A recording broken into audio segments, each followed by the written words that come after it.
Assalamu alaikum everyone, and welcome to your next lecture on services marketing. Today's topic of discussion is service characteristics, or you may call it the fundamental differences between goods and services. This topic is very important, guys, because the concepts that we are going to study in this chapter, we will be using them in the rest of the course. We will be using the same concepts in consumer behavior, pricing, IMC. We'll be using them in service processes. We'll be using them in service physical evidence. So this chapter, from my point of view, is one of the most important chapters of this book. This is a very comprehensive understanding of services, going to explore a lot of different aspects of the service industry. We are going to discuss how services are different from goods and what kind of marketing strategies or what kind of management strategies we can use in order to manage and market services. So let's get this thing started and see what this chapter has to offer us. Now, this chapter starts from the basic philosophical view, which says that everything around us that we use in order to satisfy our need and want, it comes under services. Because apparently, even if you talk about goods, you talk about a car, you talk about a mobile phone, every good eventually tries to satisfy a need and a want, and those needs and wants are basically service. So every product actually delivers some sort of a service to individual. Even if we purchase pure services, or even we purchase goods and those goods which comes with services, and then there are goods in which goods, they take precedent over services. Each and everything around us, they come with some sort of a service that we have to use. So this says, as philosophical point of view, that primary role of marketers is to deliver service. Consequently, goods are simply a means of rendering the service to the customer. So every good that we see around us, every service that we see around us, actually delivers us some sort of a service. And the first basic characteristic of the service that differentiates it from the goods is called the intangibility, and it is considered to be as the mother of all unique differences. Now, what do you mean by the word the mother of all unique differences? I'm going to explain this premise at the end of the chapter, when you will be familiar with all the different kind of characteristics of services. So starting off with the first basic characteristic is called the intangibility. So what do you mean by the word intangibility? It's a distinguishing characteristic of service that makes them unable to be touched or sensed in the same manner as physical goods. Services are intangible. They do not have any physical presence. They cannot be touched. They cannot be sensed at the same manner as we can do with the physical goods. So let's take an example of this concept of intangibility. What is trying to communicate to us actually? So for example, if you take an example of purchasing a pair of shoes. So if you look at this example, you will see you can pick the shoe, you can feel the quality of the material, you can view their specific style and color, and you can even sample it out. You can try it before you actually purchase it. But these kind of characteristics, they are not available when it comes to services, because services are subjectively evaluated. You take an example of purchasing a movie ticket. There is no picking up, there's no feel the quality, there's no style, color and everything, and most of the time they're subjectively evaluated. So it entitles the consumer to an experience only. So when you use the word subjectively evaluated, it means that we do not have some objective reasoning to evaluate a service as much as we can evaluate a good. Let's take an example. For example, if you talk about a university, you must have heard about ComStats before you took an admission here. But all of those evaluations were not entirely objective. The reason is that you can never be objective about a purchase unless you have actually seen it or consumed it. So you must have heard about different things about ComStats. It's one of the best universities of Pakistan, or it has a lot of faculty members who are qualified, as a huge campus, it has transportation, it is this, it is that. You must have heard about it from other friends or the family members. But all of your information that you have gathered at the initial stage, it can always be challenged once you have started using that service. So after you got your admission at ComStats University, now it's the time when you can actually say how much good ComStats University is, because now your evaluation will not be subjective, it will be an objective evaluation, because now you have used the product on your own. But these kind of analysis, they cannot exactly be compared with goods, because goods, they have physical evidence, they have physical existence. You can touch them, you can taste them, you can feel them. So before you purchase a good, you would be having a pretty much, objective information. You would be having a pretty much fair idea of how this thing is going to turn up, either this thing is going to be good or not.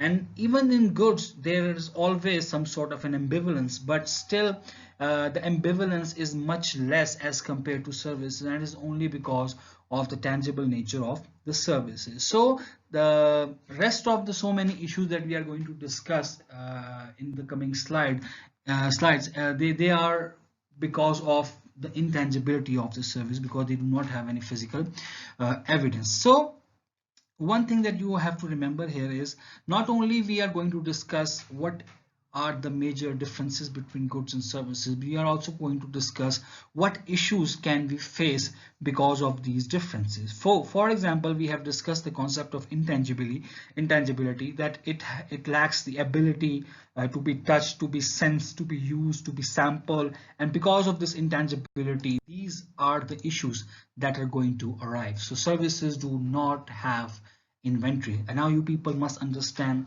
the implications of not having the inventories. One of the most difficult issues that a marketer can face is to balance out the concept of demand and supply because of the lack of service inventories. And we are going to discuss these things a little bit in more detail once we will meet in the class. You cannot actually protect the service idea. They are not protected by the patents because they do not have any physical existence. They are difficult to be communicated because they do not have any physical existence. And once a thing physically exists, it is easy for you to touch it, feel it, or communicate it, tell other people about its features. But when it comes to services, your evaluation and your communication would mostly be subjective. They will never be objective. But let me tell you one thing, he is not saying here that it cannot be done. It's just, a little bit difficult. It's not that much easy. Then pricing is often very difficult in servicing. Pricing is so much difficult in service because we do not have any cost of goods sold the same way we have for goods. So now you people must remember all your previous courses of finance and accounting, in which you were able to calculate the cost of goods sold, in which you were able to create a production report, in which you were able to create the indirect, direct labor and material or everything. But these kind of things, they do not exist in services, because in services we do not actually produce a product. Services are just acts, they are just deeds, they are just processes. But still we have certain mechanisms through which we calculate the price of the services, and we are going to discuss them in the coming chapters. Now, it's not only about knowing what kind of issues we face because of the intangibility, it's also about what kind of solutions we have if we face some challenges because of intangibility. So, first the first possible solution is what we have is to use a physical evidence as a tangible clue. That is one of the reasons those organizations who deals in services, they always spend a lot of money on their in-store or their physical or in-store experience. They spend a lot of money on their store experience. They will spend a lot of money in designing the physical evidence. So you can see the huge universities, you can see these humongous hospitals, or you can see an airline service, you can see the beauty of a restaurant, or any other amazing facility that you may have come across actually is an example of how using a physical evidence can act as a tangible clue, because we do not have any physical product to present, but we can also present where this service is actually going to be consumed. So all of the decorations, all of the interior designing, the lighting, the ambience, the service scape actually presents the service as a suitable choice. So physical characteristics that surround a service to assist consumer in making service evaluation, such as quality of furnishing, the appearance of the personnel, or the quality of the paper stock used to produce the front brochure, everything contributes towards the development of the service scape. And by using this service scape, by using these tangible ingredients, we can tangibilize the intangible service through which we can actually reduce the issues that are being created because of intangibility. We can use personal sources of information. Because of intangibility, we do not have any physical thing to present, and just because we do not have any physical thing to present, we always require personal source of communication as compared to non-personal sources of communication. Now I'm going to ask you this question when we will meet in the class, that how a service sector needs a personal form or a personal source of communication. So you must keep this thing highlighted in order to give me some sort of answers to my question, that how utilizing personal source of information can help us in the removal or the reduction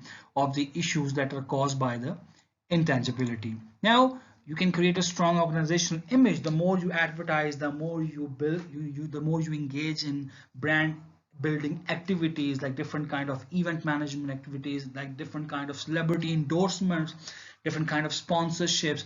Any kind of brand building technique that can help improve your organizational image is going to undermine the effect, the negative effects which are basically created by intangibility. And then you can go for an activity-based costing. Now I'm not an expert on activity-based costing, but let me tell you, its basic idea is to break down the entire organization into different set of activities, into different set of tasks, in which every task you can actually, on every task you can realize how much material is used, on every task how much time is in use, how much labor is used. And we are going to use this activity based costing in the coming chapter in order to calculate the price of a particular service as as it is being done. So activity based costing is primarily the forte of finance and accounting people, but you people must be familiar or maybe familiar with activity based costing because you have already gone through accounting and finance courses. But yes, activity based costing is a very easy thing through which you can not exactly that much easy, but it's just one effective way in order to calculate the actual price of the service. And just because of intangibility, we do not have any raw material, but we can actually calculate the investment, the cost that is being incurred on each and every activity that actually make up the entire service environment. So here in front of you is the table through which you can actually recall everything in front of you. You have the issue that is the intangibility, and because of intangibility, these are the issues that are created, and how to resolve these issues are the ways in front of you. So I'm not saying this means this, this means this, this means this, or this means this. Even this service cannot be inventoried, or even the pricing of the service is difficult, can be correspond to anything, can be corresponding to anything. So it's just solutions in front of you. It's all up to you to match these solutions with your problems and how it can be resolved. Now the next issue that we are going to discuss here is the concept of inseparability. Now, inseparability means that services cannot be separated from their providers. In order to understand this concept, you have to compare this concept with the marketing of the goods. The goods are not inseparable. Services are inseparable. The reason why goods are not inseparable, because goods can be manufactured anywhere in the world, they can be produced anywhere in the world, and they can be marketed anywhere in the world, but not services. For services to be marketed, so for services to happen, you have to make sure that the production and consumption cannot be separated. So I am giving you this class at this moment, and this class can only be happen if I am there to give you that class. But when it comes to good, you can manufacture it in China, you can manufacture it in any part of the world, and you can market it or sell it at your doorstep. But these kind of things cannot exactly happen when it comes to services, because services depend upon the service providers. Their training, their motivation, development, and everything, it depends upon the quality of the service. But services cannot be separated from the provider. So you need a doctor to receive a medical service, you need a teacher to receive an education service, and that's how it is explained here. A distinguishing characteristic of service that reflects the interconnection among the service provider, the customer involved in receiving the service, and other customers sharing the service experience. Now I've already explained you the concept of other customer prior to this lecture, so you can understand what I'm trying to say here is it's called the shared experience, that everyone is using the same kind of experience, so they are also inseparable along with you people. So this interaction between customer and service provider defines a critical incident and represents the greatest opportunity for both gains and losses in regard to the customer satisfaction and retention. So at the same time, when the services are happening, you can actually interact with the service provider, you can enforce your idea, you can affect the entire service process, and that comes within challenges, that comes within opportunities of service environment, which are primarily discussed in inseparability. So what are the different challenges created by the inseparability? The service provider is physically connected to the service. The service provider becomes a tangible clue,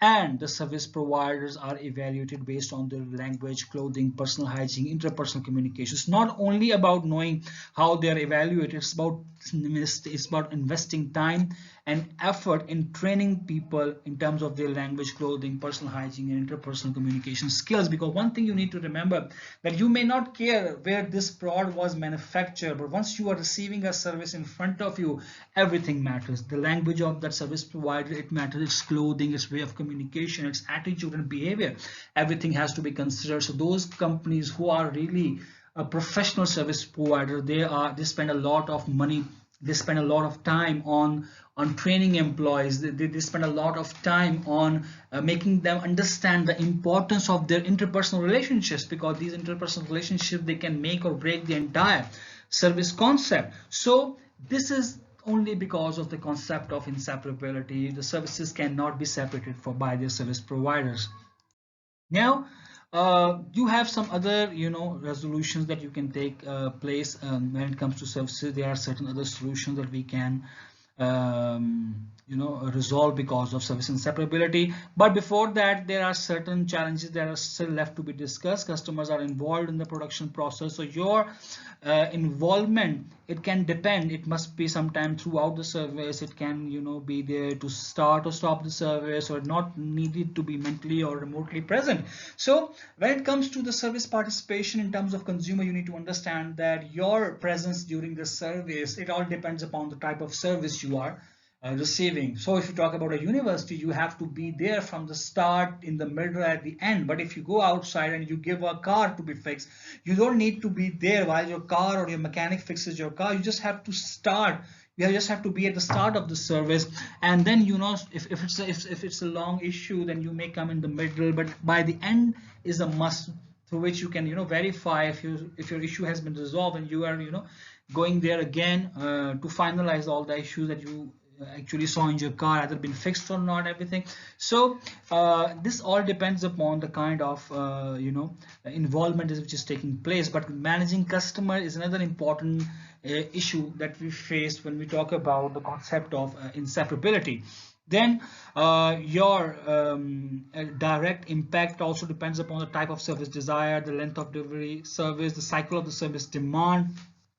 Consumer presence during the service, it affects on everything. It affects on what type of service is received. It depends upon, it affects on for how much time that service is going to be used. It also depends. It also affects on the startup of the service, the median of the service, the end of the service. So we can discuss this issue through a lot of examples. So if you talk about the lecture that you receive during the classroom, you can affect the type of the service that you are receiving. So you can ask your teacher to explain you the concept once again. You can ask them to stop, or if the lecture took place for a long time, you can ask them to terminate the lecture, or how many times you can take the lecture, a week or everything. So it's like some services, it's like consumer, they actually control the entire process or service delivery because of the nature of the service, and that issue actually arises because of inseparability. So it's not only about knowing these issues, it's also about managing them, because different customers, they have different needs and wants, and they come from different backgrounds. They may be having different perception about the service provider. So it's really the job of the service provider to provide them a shared experience that can accommodate each and every customer within the same service environment. And then another issue that we face, that is called the inseparability. And because of inseparability, one solution that we can use through which we can reduce the effect of inseparability is called service factories must be built in consumer presence. in mind. So now what is the concept of a service factory? As I mentioned, that goods can be manufactured everywhere in the world, but when it comes to services, we use a concept we call a service factory. For example, if you talk about ComStats University, you will realize that ComStats has 7 campuses all over Pakistan. So in order to extend our service, in order to extend the distribution of our service, we cannot manufacture it in one place and market it all over Pakistan. So we had to create a service factory in Lahore, which is called Lahore campus. We had to create a service factory in Vehari, which is called the Vehari campus. So that's another solution in order to reduce the effect of inseparability that leads to the issue of customer involvement in the production process. And because of that, we are not able to mass produce the product and we cannot market it all over Pakistan. So we had to create a concept which is called service factories, which must be built with consumer presence in mind. Wherever the service is needed, what kind of service is needed, in which part of the world, what are their requirements, what kind of programs may be more suitable in Abbottabad, what kind of programs are more suitable in Lahore. So you can see chemical engineering programs are suitable in Lahore, but they are not offered in Islamabad because of the fact there are no major industries which require students with the background of chemical engineering. So that's just one man's opinion about the fact, but this was just an example now to make you understand that service factory is a solution to the challenges created by inseparability, but also different type of customers using different kind of service within the same service environment, affecting different nature of the service must be dealt within the same service environment using different kind of strategies. Now, the concept of other customers, which are called the shared experience, is another big challenge which is created by inseparability. You are not the only one who are inseparable. You are not the only one receiving that service from your teacher. You are not the only one receiving that service within the restaurant or watching movie in a cinema, or getting a medical service in a hospital. There are other customers and they can affect your experiences. But the thing is, the marketers, the service marketers, they have to come up with ideas, they have to come up with methods now to manage these customers. Now every different segment, every kind of service sector, they may be dealing with different kind of customers, so you have to manage them differently. There is no one strategy that can be used to accommodate different type of customers. So you must manage different market segments with different needs within the single service environments. Other customers' presence and actions can negatively or positively affect the customer experience. You are there to watch a movie where people are screaming and shouting, the kids are crying,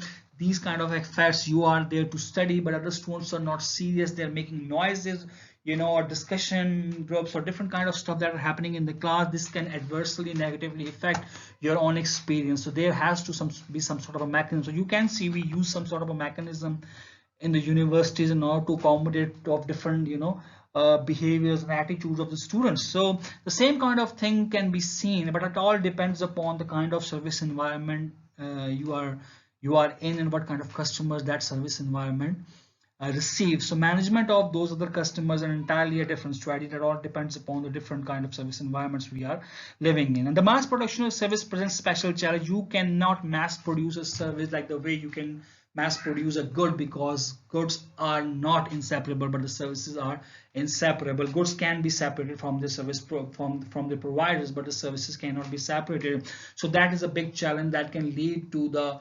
reverse action on mass production. That is one reason that economies of scale, they may be almost non-existent or less in service marketing because of the mass production that presents a special challenge. And individual service provider can produce only limited supply, the consumers involved in the production process, and that leads to the issue of the mass production of the service providers.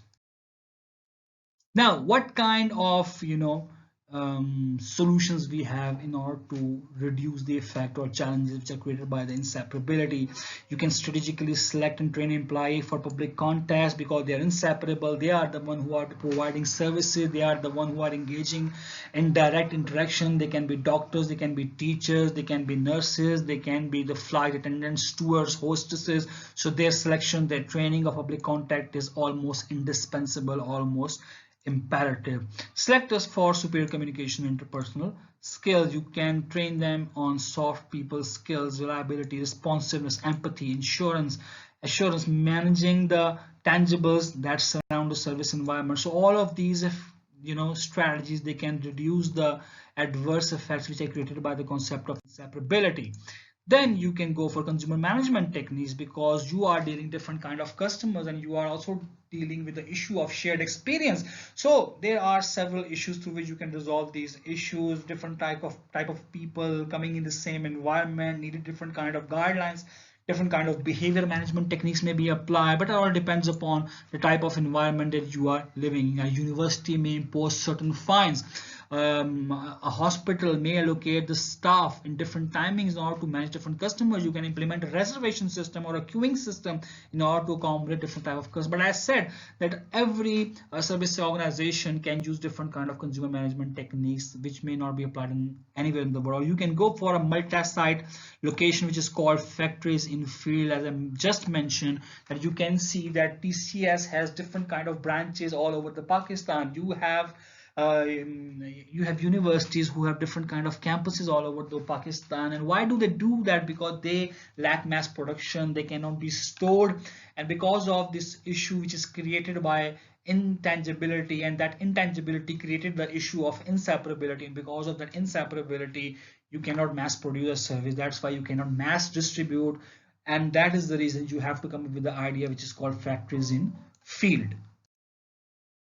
And here guys, like before, you have in front of you is a chart which is portraying each and every issue that stems out, that emanates from the inseparability, and there are the possible solutions, and they, as I mentioned, they can be applied on each and every challenges that is there in front of you. So that is just a recall purpose. That is for the recall purpose, for you to remember what you previously have studied, so it will be easy for you to just write everything and just keep things in perspective for you to know, just don't get lost in the way, and just to be concise and precise. So that is one objective of this slide.